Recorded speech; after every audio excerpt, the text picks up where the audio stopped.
BNP পলাতক হাসিনাকে সবচেয়ে বড় মানসিক শাস্তি দিয়েছে মনোনয়নপ্রাপ্তদের তালিকায় বেগম খালেদা জিয়ার নাম রেখে। এমনকি বিএনপি ভোটে জিতে সরকার গঠন করলে তার প্রধানমন্ত্রী হবারও জোর সম্ভাবনা রয়েছে। এটা কি পলাতক হাসিনার পক্ষে মেনে নেওয়া সম্ভব? হাসিনার তুলনায় খালেদা জিয়া এত বেশি জনপ্রিয় যে কোনো তুলনায় চলে না। ভোটে সেটা বারবার প্রমাণ হয়েছে। সেই কষ্ট হাসিনা কোনোদিন ভুলতে পারে নাই। যাই হোক, সে প্রসঙ্গে না যাই। এখন কথা হচ্ছে, যেহেতু খালেদা জিয়ার বয়স হয়েছে, তিনি অসুস্থ, তার পক্ষে প্রধানমন্ত্রীর মতো দায়িত্ব নেওয়া কষ্টসাধ্য ব্যাপার। বিদেশ যাত্রা, নিয়মিত মিটিং সমাবেশ চালিয়ে যাওয়া তার পক্ষে কঠিন। যেহেতু তার ছেলে তারেকও প্রার্থী হয়েছেন, অনেকেই মনে করছেন বিএনপি জিতলে তিনিই প্রধানমন্ত্রী হতে পারেন। তবে দুজনের মধ্য থেকে একজনকে বেছে নিতে বিএনপির হাইকমান্ড বেশ মধুর সমস্যাতে আছে। সব মিলে আসলে কে হচ্ছেন বিএনপির পরবর্তী প্রধানমন্ত্রী, এ বিষয়ে কি বলছে দল? চলুন বিস্তারিত জেনে নেওয়া যাক। কে হচ্ছেন বিএনপির সম্ভাব্য প্রধানমন্ত্রী সে বিষয়ে বিবিসি একটি লেখা প্রকাশ করেছে। সেখানে বলা হচ্ছে, বাংলাদেশ জাতীয়তাবাদী দল বিএনপি ত্রয়োদশ জাতীয় সংসদ নির্বাচনের জন্য 237টি আসনে দলীয় প্রার্থীদের নাম ঘোষণা করেছে।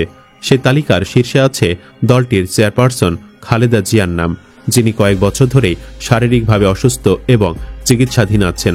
দলটির ঘোষণা অনুযায়ী বগুড়া 7, দিনাজপুর 3 ও ফেনী 1 আসন থেকে লড়বেন খালেদা জিয়া। আর গত কয়েক বছর ধরে দলটির সাংগঠনিক কর্মকাণ্ড পরিচালনা করা ভারপ্রাপ্ত চেয়ারম্যান তারেক রহমান বগুড়া 6 আসন থেকে প্রতিদ্বন্দ্বিতা করবেন।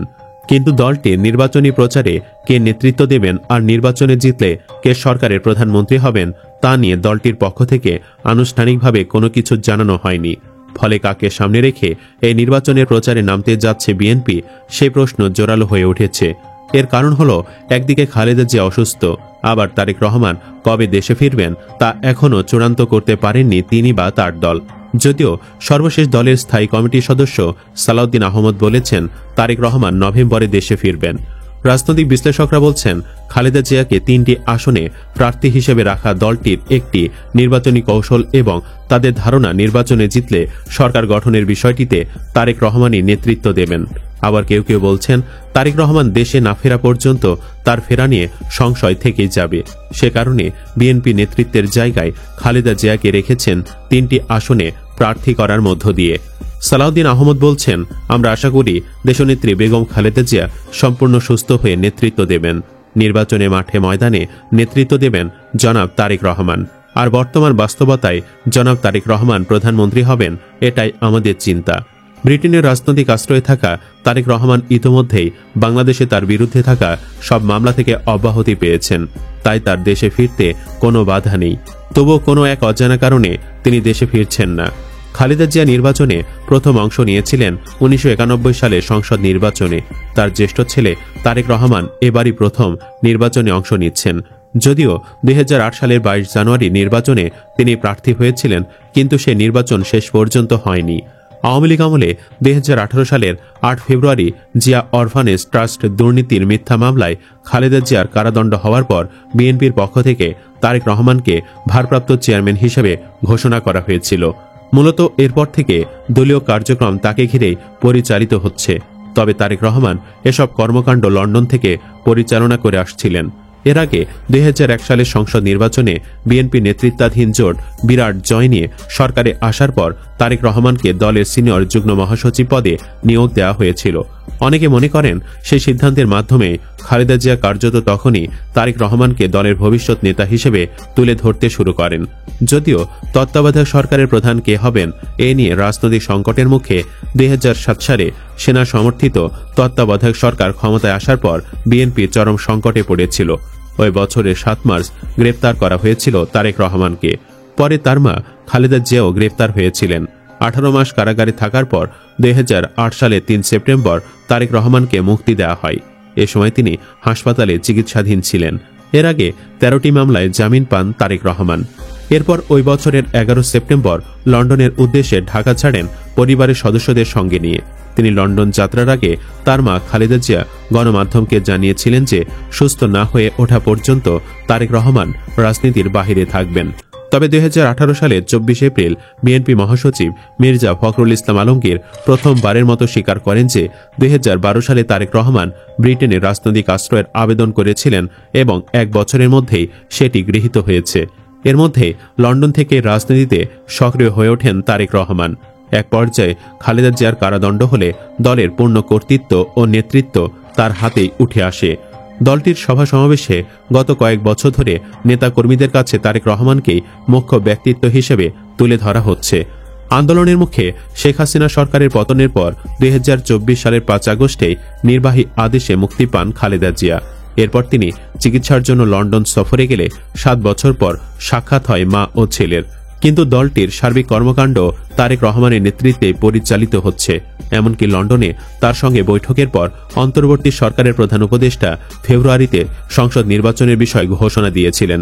তবে দলটির একাধিক নেতা বলেছেন খালেদা জিয়া নির্বাচনে অংশ নেবেন কিনা তা নিয়ে সংশয় ছিল অনেক, কারণ তিনি অনেকদিন ধরে হাসপাতালে বা বাসায় চিকিৎসাধীন আছেন।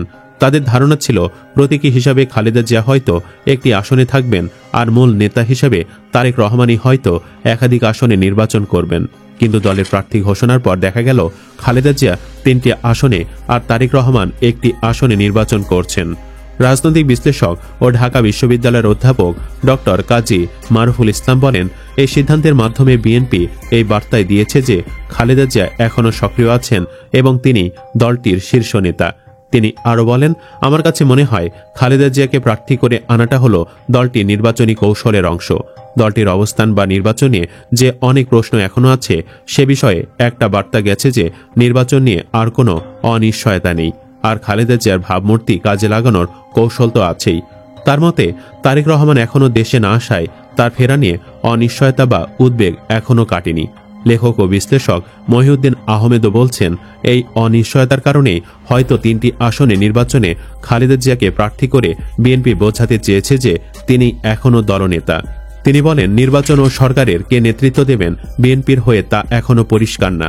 এমনও হতে পারে যে খালেদা জিয়া দলনেতা হিসেবে থাকবেন আর দলটি সরকার গঠন করলে তাতে প্রধানমন্ত্রী তারেক রহমান। যদিও সবকিছু স্পষ্ট হবে তারেক রহমান দেশে ফিরে আসার পর, কিন্তু তিনি কবে ফিরবেন তা নিয়ে সুনির্দিষ্ট কোনো দিন তারিখ এখনও জানাতে পারেনি বিএনপি। তবে দলটির মধ্যে বেশিরভাগ মানুষেরই মত হচ্ছে খালেদা জিয়া হবেন দলীয় প্রধান আর তারেক রহমান হবেন প্রধানমন্ত্রী। পরিশেষে বলতেই হচ্ছে প্রধানমন্ত্রী হবার সম্ভাবনা কম হলেও এখনও দলটির মধ্যমণি খালেদা জিয়াই। শুধু গুলি করে শেষ করা ছাড়া খালেদা জিয়ার মৃত্যুর সব আয়োজন হাসিনা সম্পূর্ণ করেছিল।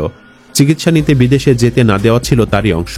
ফ্যাসিস্ট হাসিনা নিশ্চিত ছিল যে খালেদা জিয়া অল্প সময়ের মধ্যে মারা যাবেন।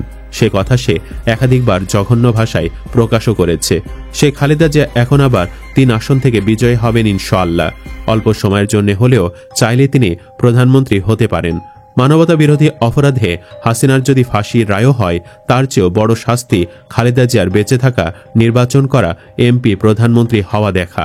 ইতিহাসের কি নিষ্ঠুর পরিণতি! হাসিনা এখন পলাতক, দেশ ছাড়া, বেঁচে আছে অন্যের করুণায়। আর খালেদা জিয়াকে সামনে রেখে নির্বাচন করছে বিএনপি। বেগম খালেদা জিয়া বা তারেক রহমান কোনো প্রতিশোধমূলক কথা না বলেও হাসিনার যে শাস্তির ব্যবস্থা করছেন তা তুলনাহীন। কথায় আছে, রাখে আল্লাহ মারে কে। সুপ্রিয় দর্শক, আপনি বিএনপি জিতলে আপনি কাকে প্রধানমন্ত্রী হিসেবে দেখতে চান, খালেদা জিয়া নাকি তারেক রহমান? কমেন্ট বক্সে জানিয়ে দিন যে কোনো একজনের নাম। ভিডিও ভালো লাগলে লাইক দিন এবং শেয়ার করুন, আর অবশ্যই চ্যানেলটি সাবস্ক্রাইব করুন। ধন্যবাদ।